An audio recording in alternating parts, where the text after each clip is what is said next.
তো আজকের আমি তোমাদের প্রথম যে অঙ্কটা করাবো সেটা হলো তোমাদের 518 পেজে যে ক্যাশ ফ্লো স্টেটমেন্টের অঙ্কটা, সেই অঙ্কটা তোমাদেরকে করাবো। কি বলেছে দেখো, বলেছে from the following of MD limited as on 31/3/2015 and 31/3/2016 you are required to compare cash from operating activities for the year ended 31/3/2016। একটা অপারেটিং অ্যাক্টিভিটি।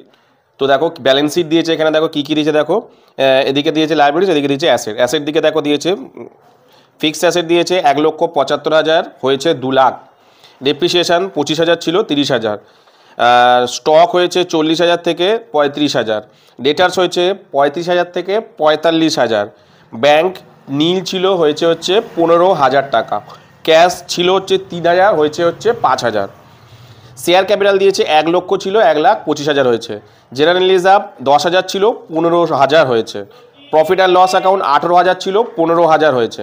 তারপরে দিয়েছে দেখো ব্যাংক লোন 25,000 ছিল 20,000 হয়েছে, ক্রেডিটার্স 45,000 ছিল 25,000 হয়েছে, ব্যাংক ওভারড্রাফট 10,000 ছিল এখন নীল, প্রভিশন ফর ট্যাক্স হয়েছে 20,000 এখন হয়েছে 30,000 টাকা। দিয়ে এটা কী করতে বলেছে, শুধু বলেছে অপারেটিং অ্যাক্টিভিটি। অপারেটিং অ্যাক্টিভিটি মানে শুধুমাত্র এই দিকেরটাই কিন্তু করতে বলেছে, এই দিকেরটা কিন্তু করতে হবে না। আমি অঙ্ক করছি বলে এটা টোকা আছে, এটা কিন্তু তোমার টুকবেই না, শুধু জাস্ট এইটুখানি ফ্রেমটা টুকবে, এইটুখানি ছকটাই টুকবে। কিন্তু এই যে cash flow from operating activity কিন্তু তোমাদের করতে বলেছে, শুধু আমি এইটুখানি করবো, এটা কিন্তু তোমাদের টুকতে হবে না।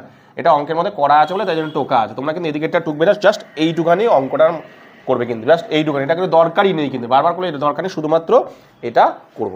তো চলো প্রথমেই কি বলেছে আমরা একটু দেখে নিই। তাহলে দেখো ডান দিক থেকে শুরু করি। কি বলেছে দেখো, প্রথমেই দিয়েছে দেখো ফিক্সড অ্যাসেট 1,75,000 ছিল হয়েছে 2 লাখ। যেহেতু এখানে ফিক্সড অ্যাসেট কোথায় আসে, ফিক্সড অ্যাসেট সবসময় ফাইন্যান্সিং এই তোমার ইনভেস্টিংগত অ্যাক্টিভিটিসে সমস্ত কিছু আসে, যে কোনো ফিক্সড অ্যাসেট। তাহলে আমার তো সেটা করতে হবে না, তাহলে এখানে কিন্তু ফিক্সড অ্যাসেট আসবে না, ঠিক আছে। তারপরে দেখো দিয়েছে ডেপ্রিসিয়েশন দিয়েছে। এইভাবে ভালো করে বোঝো, তোমাদের এর আগে ভিডিওতে আমি একটা অঙ্ক করেছিলাম, সেখানে লেখা ছিল অ্যাকুমুলেটেড ডেপ্রিসিয়েশন, আর এখানে দেখো শুধু ডেপ্রিসিয়েশন। আমি তোমাদের সেখানে বলে দিয়েছিলাম যদি অ্যাকুমুলেটেড ডেপ্রিসিয়েশন থাকে তাহলে কি হয়েছে, ধরো আগেরটা ছিল 2 লাখ থেকে 2,30,000, তার মানে কি 30,000 টাকার কিন্তু মাত্র ডেপ্রিসিয়েশন হয়েছে।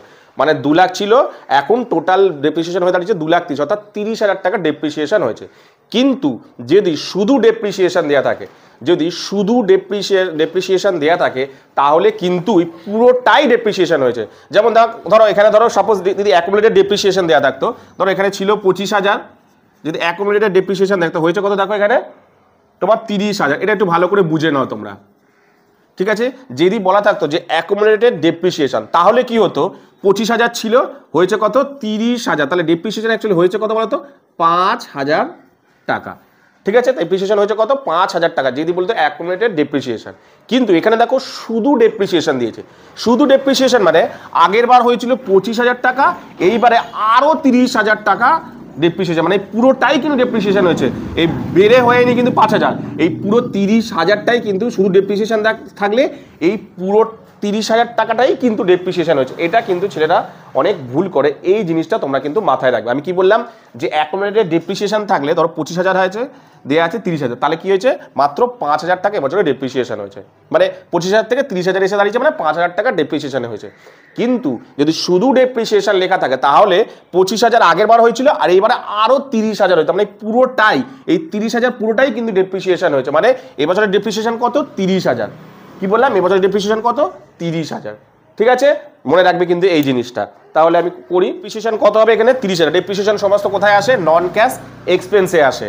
তাহলে ডেপ্রিসিয়েশন এখানে বসাই কত, বিয়োগ কিন্তু কোনো মতেই করবে 5,000 কিন্তু নয়, যেটা কারেন্ট ইয়ারে মানে এই বছরই 30,000 টাকাই ডেপ্রিসিয়েশন, টোটাল পুরো যা দেওয়া থাকবে, মানে শুধু ডেপ্রিসিয়েশন মানে যেটা দেওয়া থাকবে পুরোটাই ডেপ্রিসিয়েশন হয়েছে, অর্থাৎ 30,000ই কিন্তু ডেপ্রিসিয়েশন হয়েছে।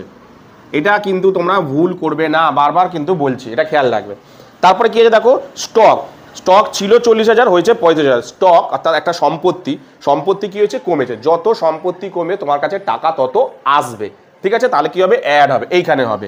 তাহলে ডিক্রিজ 40,000 মাইনাস 35,000 টাকা, ঠিক আছে। কত হচ্ছে 5,000 টাকা, ঠিক আছে।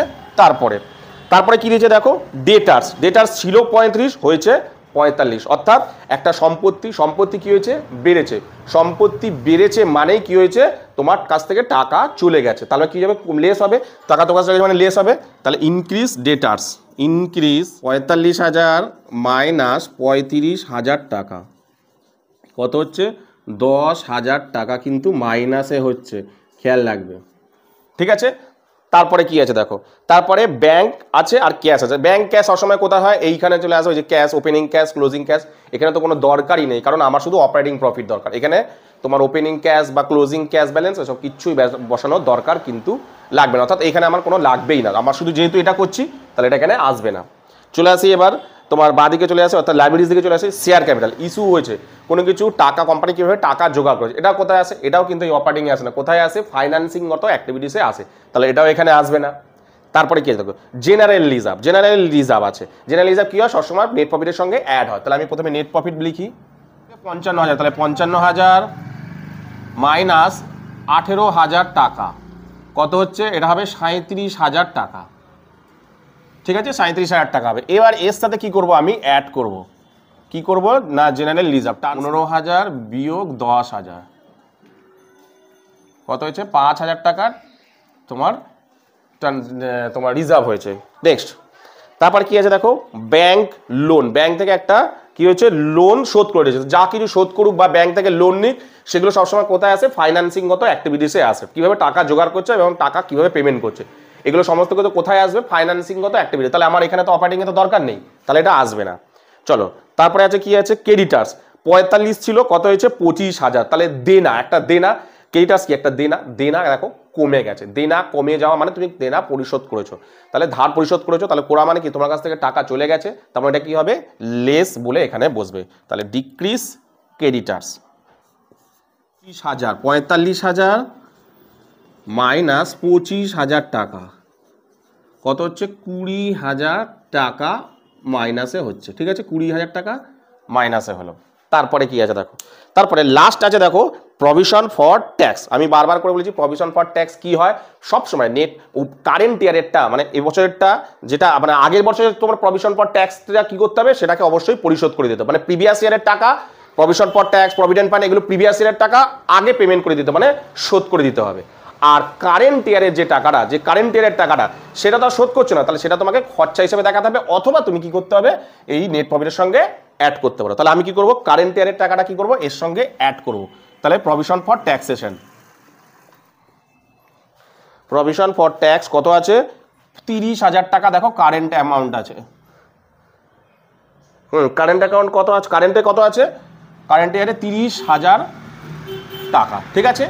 আর প্রিভিয়াস ইয়ারের টাকা সবসময় কোথা করে, প্রভিডেন্ট ফান্ড থাকলে এইখানে পরিশোধ করতে হয় ফাইন্যান্সিংগত অ্যাক্টিভিটিসে, আর যদি মানে ফাইন্যান্সিংগত অ্যাক্টিভিটি শোধ করতে, আর যদি প্রভিশন ফর ট্যাক্স থাকে তাহলে কোথায়, হ্যাঁ এই অপারেটিং একদম শেষে কি করতে হয়, লেস বলে, একদম শেষে লেস বলে, লেস ইনকাম ট্যাক্স বলে পেমেন্ট করতে হবে, ঠিক আছে। প্রভিশন ফর ট্যাক্স পেইড মানে ইনকাম ট্যাক্স পেইড বলে লিখতে হবে, ইনকাম ট্যাক্স পেইড। কত টাকা দিচ্ছ, পরিশোধ করছো, এবার বলেছি প্রিভিয়াস ইয়ারের টাকাটা পরিশোধ করে দিতে হবে, কত, 20,000 টাকা পরিশোধ করতে হবে, ঠিক আছে, 20,000 টাকা, ঠিক আছে, ব্যাস আর কিচ্ছু নেই এখানে, যেহেতু শুধু অপারেটিং না। তাহলে এবার যোগ বিয়োগ করি, কত হচ্ছে দেখি,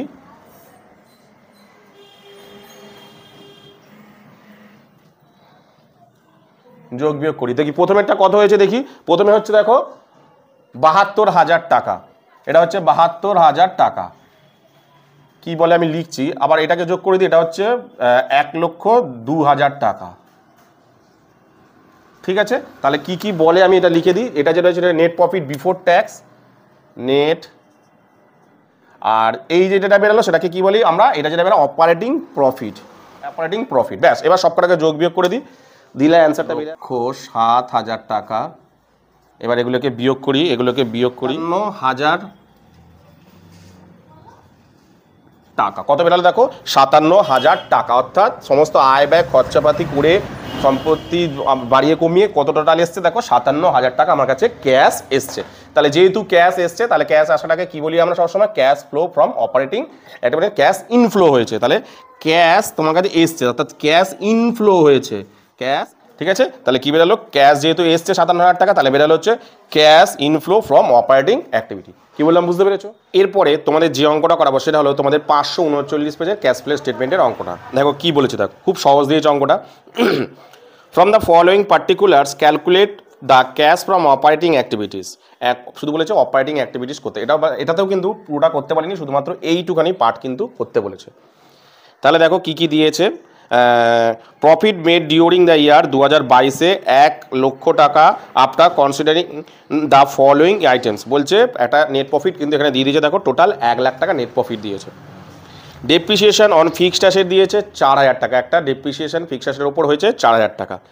ঠিক আছে, অ্যামোর্টাইজেশন অফ গুডউইল দিয়েছে 2,000 টাকা। ট্রান্সফার টু রিজার্ভ দিয়েছে 2,800 টাকা। Profit on sale of land দিয়েছে 1,700 টাকা। Loss on sale of furniture দিয়েছে 500 টাকা। প্রভিশন ফর ট্যাক্সেশন দিয়েছে 80,000 টাকা। ঠিক আছে, এটা ওপেনিং দিয়েছে বোধহয়, এই লাস্টে দিয়েছে এখানে দেখো। এবার নিচে দেখো the following is the position of current assets and current liabilities দিয়েছে এখানে। ঠিক আছে, ওই দেখো খেয়াল রাখো, এখানে কিন্তু ডান দিকে দিয়েছে হচ্ছে তোমার প্রিভিয়াস ইয়ার, আর বাঁ দিকে দিয়েছে কিন্তু কারেন্ট ইয়ার, এটা কিন্তু ভুল করো না। দেখো এখানে কিন্তু উল্টে দিয়েছে। তাহলে দেখো প্রথমে ডেটার্স ছিল হচ্ছে 4,800 হয়েছে 6,000। ক্রেডিটার্স ছিল 6,000 হয়েছে 4,000। বিল রিসিভেবল ছিল 4,000 হয়েছে 3,200। বিলস পেবেল ছিল 1,600 হয়েছে 2,400। প্রভিশন ফর ট্যাক্সেশন ছিল 7,000 হয়েছে মানে তোমার 80,000 টাকা। কি বললাম বুঝতে পেরেছো? তাহলে আমি অঙ্কটাকে করি। তাহলে দেখো প্রথমে কী বলেছে, দেখো এখানে দিয়েছে নেট প্রফিট, প্রথমেই দিয়ে দিয়েছে একদম। তাহলে প্রথমেই নেট প্রফিট বসিয়ে দিই আমি। নেট প্রফিট দিয়ে দিয়েছে 1 লাখ টাকা, বসিয়ে দিই আমি প্রথমে নেট প্রফিট 1 লাখ টাকা। ঠিক আছে, তারপরে কী দিয়েছে দেখো, ডেপ্রিসিয়েশন অন ফিক্সড অ্যাসেট, ঠিক আছে। তাহলে এখানে কোনো ওয়ার্কিং অর্ডার দরকার নেই, কারণ আমার এগুলো তো দরকার, আমার শুধুমাত্র এইটুখানি কাজ আছে, অপারেটিং অ্যাক্টিভিটি। তাহলে ডেপ্রিসিয়েশন সবসময় কোথায় বসে, এই নন ক্যাশ এক্সপেন্সে বসাই ডেপ্রিসিয়েশন অন ফিক্সড অ্যাসেট। ঠিক আছে, বসাই এখানে ফিক্সড অ্যাসেটস কত টাকা, তোমার বলেছে 4,000 টাকার ডেপ্রিসিয়েশন এখানে দিয়েছে। ঠিক আছে, তারপরে কি দিয়েছে দেখো, বলেছে অ্যামোর্টাইজেশন অফ গুডউইল, একটা গুডউইল করে রাইট অফ করেছে। তাহলে গুডউইল রাইট অফ করলে কি হয়, 2,000 টাকা, ওটাও নন ক্যাশ এক্সপেন্সে আসে। ঠিক আছে, তাহলে লিখি অ্যামোর্টাইজেশন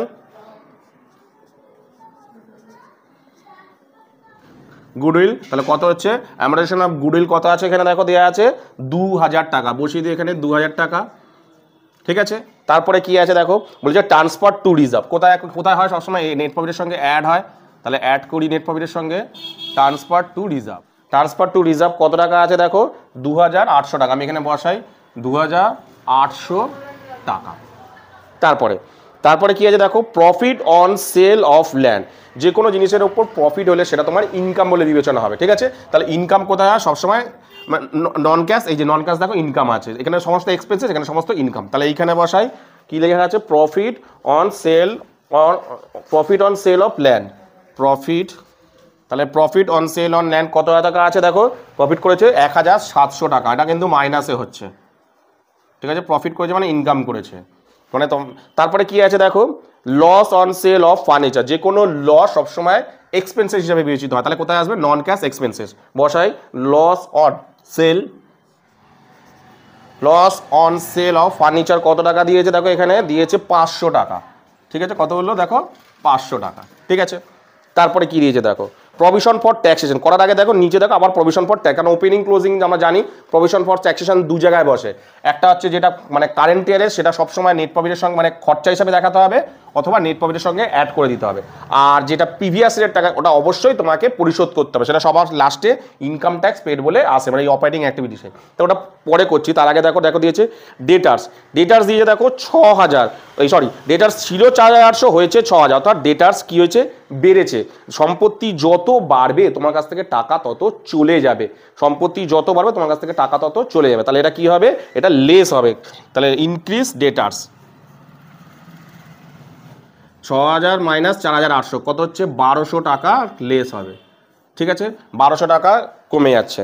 তারপরে কি আছে দেখো, ক্রেডিটার্স ছিল 6,000, মানে ক্রেডিটার্স ছিল 6,000 হয়েছে 4,000।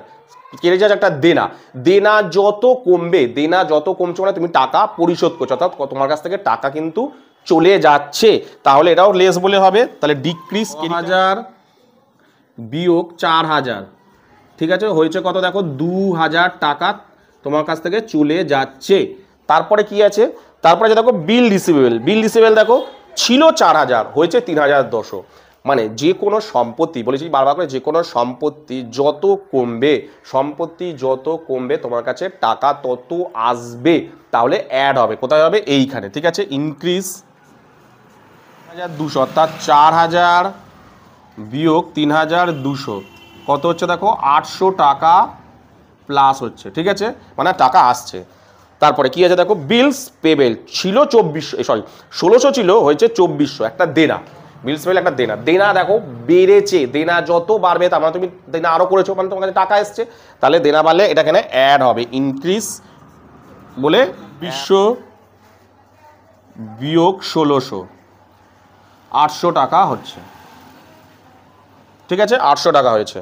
তারপরে এরপরে যে প্রভিশন ফর ট্যাক্সেশন, সবসময় বলেছি যে কারেন্ট ইয়ারের টাকাটা সবসময় খরচা হিসাবে দেখাতে হবে বা নেট প্রফিটের সঙ্গে অ্যাড করতে হবে, আর প্রিভিয়াস ইয়ারের টাকাটা সবসময় পরিশোধ করতে হবে, লাস্টে একদম ইনকাম ট্যাক্স বলে সমস্ত পেমেন্ট করে দিতে হবে, ঠিক আছে। তাহলে এইখানে অ্যাড করব হচ্ছে তোমার প্রভিশন ফর ট্যাক্সেশন কারেন্ট ইয়ারেরটা, প্রভিশন ফর ট্যাক্স কত টাকা 70,000 টাকা, সরি কারেন্ট ইয়ার তো 80,000 টাকা, 80,000 টাকা, সরি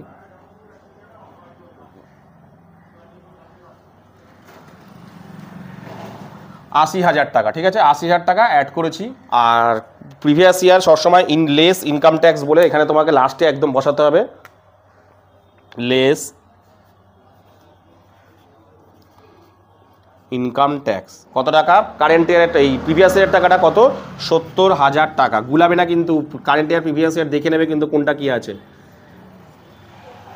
ঠিক আছে। তারপরে ব্যাস আর কিছু নেই, এবার যোগ বিয়োগ করব, তাহলে যোগ বিয়োগ করি কত হচ্ছে দেখি আমি পরপর,